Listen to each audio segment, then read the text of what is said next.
Bon, ça mord pas, hein, c'est évident. Alors nous allons nous rendre au rallye du Portugal.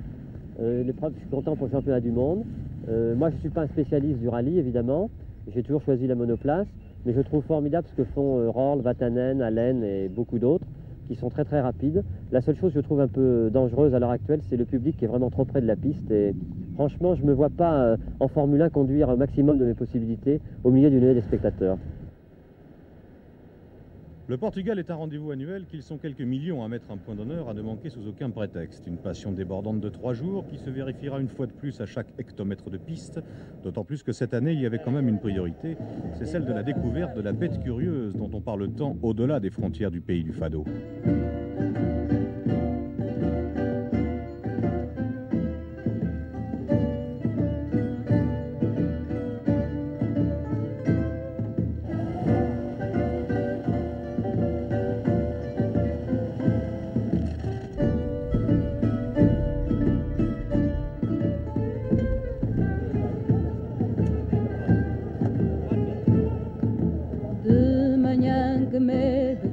Achasses feia, acordei tremendo, deitada na areia, mas logo os teus olhos disseram que não, e o sol penetrou no meu coração, mas logo os teus olhos disseram que não, e o sol penetrou no meu coração. La bête curieuse avait ses 2 dompteurs attitrés cette année au Portugal. Harry Vatanen tout d'abord, qui ne l'oublions pas n'a pas encore connu la défaite depuis qu'il a pris l'excellente habitude de gagner. Walter Rorl, lui, il aurait plutôt perdu cette habitude, de même que la firme germanique, pionnière en matière de transmission intégrale, mais il est des cas où l'élève parvient très vite à dépasser le maître.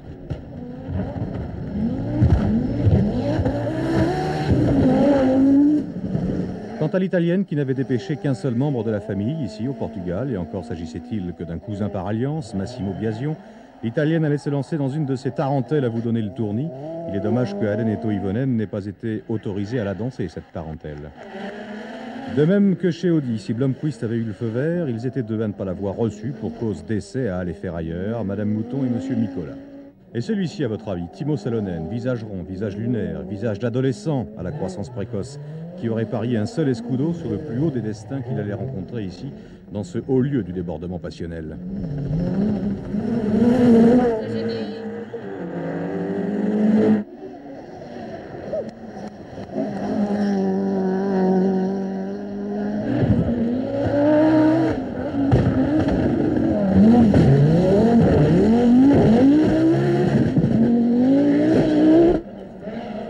Portugal, c'est de la terre, et elle n'en finit pas, cette terre. Au hasard des hauts lieux de l'épreuve que sont les Póvoa des Varzim, les Viseu, les Arganil et les Valdevez, qui en d'autres temps ont fait et défait bien des situations et qui, cette année encore, ne manqueront pas à leur réputation et qui nous réserveront l'un de ces coups du sort qui, aussi sec, s'étalera en gros caractères à la une des gazettes, qu'elles soient locales ou autres. Nous voulons parler du premier revers de Vatanen, c'était tout au nord du Portugal, drôle d'endroit pour un Finlandais pour rester en rade. Et l'une des autres semi-surprises qui nous restera également en mémoire, c'est celle de ce Salonen, peut-être lassé de se voir attribuer un numéro 2 fictif et qui ne rêve que d'une chose, grimper d'un rang dans sa propre famille. Cette image, à force d'habitude, on pensait bien de jamais la voir, ou tout du moins on imaginait mal qu'elle soit du domaine du possible. La mécanique de Vatanen démontrait à cet endroit précis de la 21e épreuve spéciale qu'elle pouvait quelquefois n'en faire qu'à sa tête, sous la forme ici d'une rotule brisée qui laissait le lion sur le flanc. Là, on pense peut-être qu'il va se relever, il se couchera définitivement dans quelques virages. Mais de toute façon, l'Italienne en question avait déjà donné une physionomie à la course tout autre. Sur le goudron de la première étape, le jeune Biasion ne manquait pas l'occasion de s'assurer un avantage, peut-être pas assez substantiel pour disposer d'un confort à toute épreuve, mais suffisant en tout cas pour rejeter Rorl à près d'1 minute, les Peugeot à plus d'1 minute, et un Blomqvist à près de 4 minutes. Une course à 200 à l'heure qui ne se démentira pas dans la seconde étape. Ça va vite, très vite, pointé dans les profondeurs de la montre à plus de 10 minutes. Il reste encore toute une étape à s'appuyer.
ça repart vers Arganil, qui se révélera une fois de plus comme le juge de paix du Portugal. Dans une débauche de passion, quelquefois admirable, quelquefois aussi détestable, le Portugal est un pays économiquement faible, et l'homme, non pas de la rue, mais de la piste, se console peut-être ici en pensant que bientôt il va devoir débourser la moitié de son salaire moyen s'il veut accéder à l'enceinte d'Estoril pour y voir l'autre Formule reine, la Formule 1.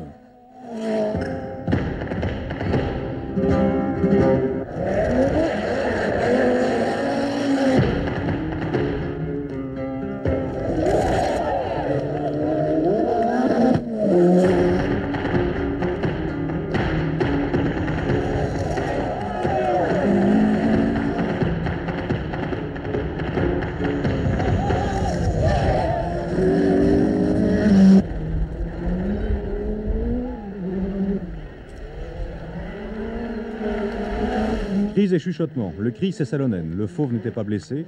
Il était peut-être nonchalant. Son réveil va en troubler plus d'un. Il est en train de le tenir, son numéro 1. Il n'en est plus très loin, en tout cas.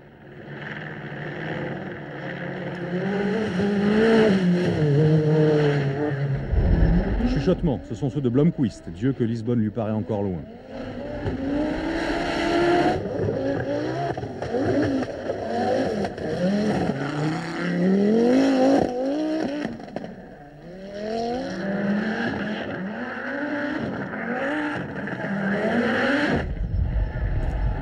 Chuchotements, ce sont ceux de Biasion, et pourtant il a de la voix, mais la Peugeot lui a enroué les cordes vocales.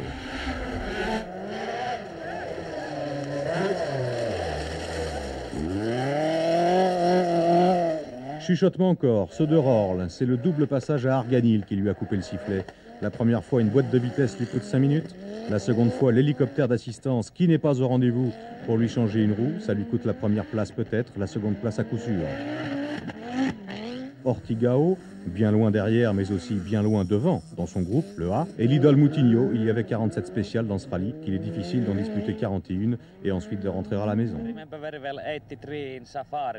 Je me souviens du Safari en 83, j'étais en tête avec 2 heures d'avance, 400 km avant l'arrivée, et j'ai dû abandonner. Alors vous savez, il faut attendre la dernière spéciale pour être sûr de quoi que ce soit.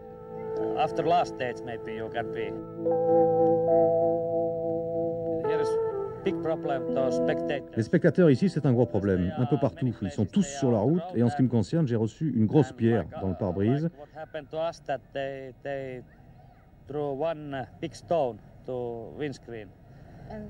Ils sont complètement inconscients. On a frôlé l'accident grave.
Mais il l'oubliera vite, son pare-brise cassé, Timo Salonen, ça tiendra jusqu'au bout, et ça le propulsera même en tête du championnat du monde.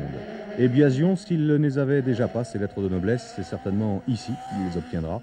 Il y a peut-être quelques dirigeants italiens qui regrettent maintenant un peu d'avoir laissé les 2 Finlandais maison à l'écurie.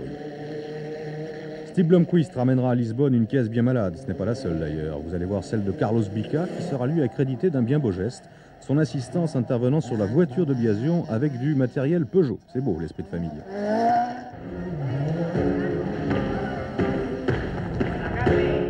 Et Rorl se dira qu'après avoir été premier puis second, troisième c'est dur, mais qu'après tout, cela aurait pu être pire.